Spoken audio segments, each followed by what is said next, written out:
Good morning everyone, hi friend, welcome to my new vlog. আজি 1 মে দিৱস কিয় পালন কৰা হয়? ভাৰতত শ্ৰমিক দিৱস হিচাপে পালন কৰা হয়। 1886 চনত শ্ৰমিকসকলক বৰ কঠোৰ শাস্তি দিয়া হৈছিল। প্ৰতি বছৰে 1 মে তাৰিখে বিশ্বব্যাপী শ্ৰমিক দিৱস উদযাপিত হয়।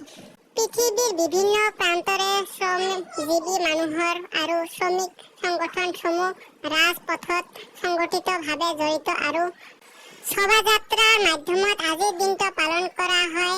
বিশ্বব্যাপী প্ৰায় 80টা দেশত 1 মে ছুটিৰ দিন হিচাপে পালন কৰা হয়।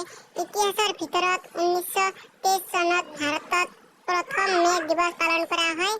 আমেৰিকাৰ শিকাগোত 4জন সাধাৰণ মানুহ আৰু 7জন পুলিচ প্ৰাণ হাৰায়। এইবোৰ ঘটনাৰ বাবে মে দিৱস হিচাপে আজিৰ দিনটোক পালন কৰা হয়। তেনেহ'লে ভিডিঅ'খন ইয়াতে আমি সমাপ্ত ৰাখিলোঁ।